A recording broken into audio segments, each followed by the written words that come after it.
Greetings ladies and gents, it's Jake here, and as I'm sure you know, the world of the Arkhamverse is one filled with tons of hidden details. Many of these details have been discussed at large over the years, but there are still some details that are a surprise for even yours truly. I feel as though I may go crazy looking for these secrets, and where better to drive a man crazy than in the madhouse? Jokes aside, I want to thank all of you for helping me reach 900 subscribers and for the insane amount of support you've given this series.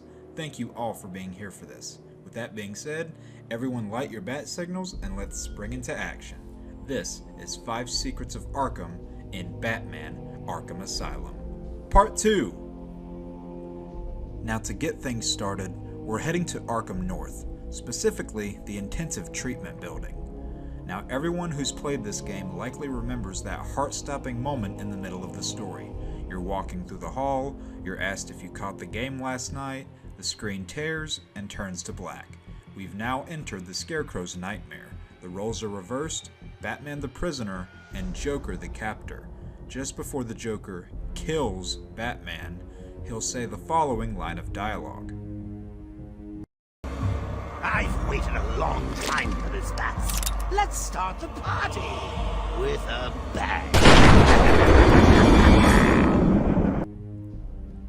This line is very likely a reference to Batman Forever, which begins with Two-Face robbing a bank and saying, Let's start this party with a bang! So it seems like the devs behind this part of the game were fans of Joel Schumacher's first 90s Batman flick, which is at least better than his second, so that's something I guess.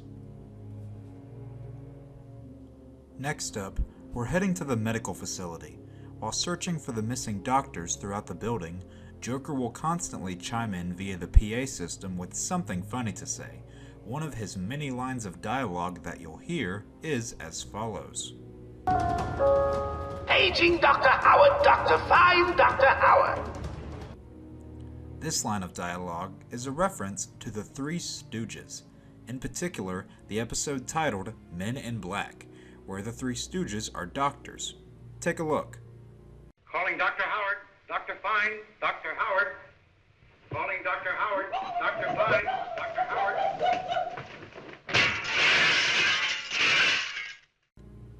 Now I know Joker is a psychotic mass murderer, but he has good taste in television, so we've got to give him that, right? Third on the list, just before traversing Killer Croc's lair in search of ingredients for the Titan antidote, Batman prepares a trap for our friend Mr. Jones, as he's just an animal, and animals just need traps and the right bait. After collecting all of the plant spores needed for the cure, Batman makes his escape as Killer Croc pursues him from underwater. As Batman nearly escapes, the gate closes and Croc reappears in a last-ditch effort to make Batman his meal for the evening. Now what you're clearly supposed to do here is spring your trap with the explosive gel just as Croc reaches you. However, if you wait too long and don't do this, a rather unsettling cutscene will play. See for yourself.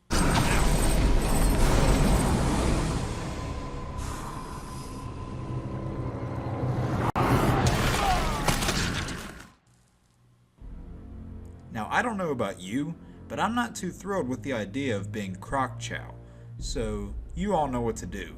When the screen says detonate the gel, you detonate the gel. Approaching the end at number 4, we're still underneath Arkham Island, but we're moving to the caves. After the first time traveling to the Batcave, Batman and Oracle will converse back and forth and speculate the details of Joker's plan for Dr. Young. During their conversation, the following line of dialogue can be heard.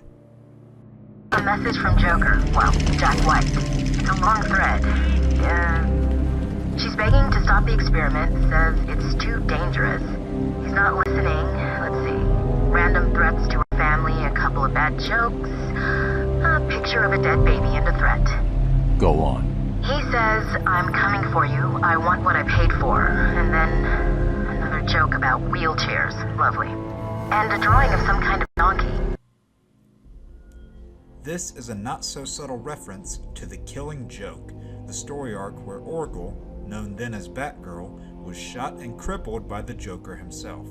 It definitely makes sense why Joker would find humor in this sort of thing, and why Miss Gordon definitely would not. And for our last secret, we're going to go over something that puzzled myself and several others for over a decade. Who is the mysterious inmate? Okay, so a bit of context is needed here. When traveling through the penitentiary, Batman eventually finds a captured Quincy Sharp and sets him free. He also discovers Clayface impersonating several characters, including Mr. Sharp himself, but that's neither here nor there. If you go up the other flight of stairs nearest to the entrance, you'll notice an unnamed, silent inmate just moving back and forth in his cell and doing nothing else, and you can't interact with him either. What exactly is going on here? Well, I have an answer.